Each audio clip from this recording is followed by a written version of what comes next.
Hello बच्चों, let's read the question. The near point of hypermetropic eye is 1 meter. What is the power of the lens required to correct this defect? Assume that near point of the normal eye is 25 centimeter. Now to answer this question, first we will discuss here the key concept, and here the key concept will be human eye defect, and we will discuss here the hypermetropia. तो जब हम बात करते हैं यहाँ पे hyper मेट्रोपिया की, उस पर्टिकुलर केस में जो पर्सन होता है उसको नियर बाय जो ऑब्जेक्ट्स होते हैं ये क्लियरली दिखाई नहीं देते हैं, लेकिन जो फार ऑब्जेक्ट्स होते हैं वो क्लियरली दिखाई देते हैं. नाउ यहाँ पे अगर हम बात करें इसके कॉजेस की, तो इसका जो मेन कॉज होता है ये होता है कि जो लेंस हम यूज करते हैं आई में, दैट इज कन्वर्जिंग लेंस, उसकी जो पावर होती है ये यहाँ पे डिक्रीज हो जाती है. तो पावर डिक्रीज होने की वजह से जो इमेज होती है वो रेटिना पे ना बन के उसके बाद हमें दिखाई देती है. या ये भी हो सकता है जो यहाँ पे आईबॉल का साइज होता है ये यहाँ पे डिक्रीज हो जाए. दोनों ही केसेस में जो इमेज होती है वो रेटिना पे ना बन के उसके बाद कहीं पे दिखाई देगी.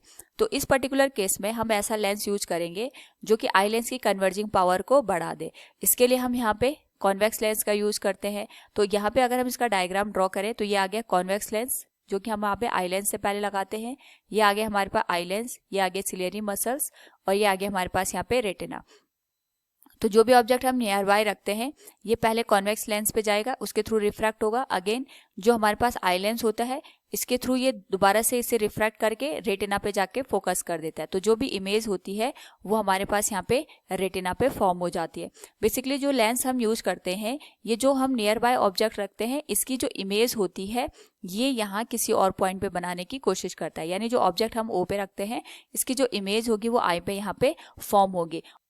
यानी जो हमारे पास यहाँ पे आई लेंस है उसके लिए ऑब्जेक्ट ओ पे ना होके आई पे यहाँ पे हमने ऑब्जेक्ट को रखा है, तभी जाके जो इसकी कन्वर्जिंग पावर कम हुई है ये यहाँ पे जो इमेज होगी ये रेटिना पे फोकस करेगी. हमें एक और बात ध्यान रखनी है, जो नॉर्मल आई होता है उसके लिए नियर पॉइंट यहाँ पे 25 सेंटीमीटर होता है, लेकिन जो हाइपरमेट्रोपिक पर्सन होता है उसके लिए जो नियर पॉइंट होता है वो 25 सेंटीमीटर से ज़्यादा होता है. और जो हम लेंस यहाँ पे यूज करते हैं कॉन्वेक्स लेंस, ये ऑब्जेक्ट को यहाँ पे इसके नियर पॉइंट के बराबर ही यहाँ पे मूव कर देता है. यानी जितना हाइपरमेट्रोपिक पर्सन का नियर पॉइंट होगा ये आई लेंस के पहले जो हमने कॉन्वेक्स लेंस यूज किया है ये ऑब्जेक्ट की इमेज को उतनी ही डिस्टेंस पे फॉर्म कर देता है.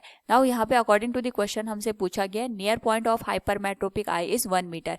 यानी जो यहाँ पे हम लेंस यूज करेंगे उसके लिए जो इमेज की डिस्टेंस आएगी ये 1 मीटर पे आनी चाहिए. तो v की जो वैल्यू आएगी दैट विल बी 1 मीटर, और इसी को हम यहाँ पे लिख सकते हैं -100 सेंटीमीटर के बराबर.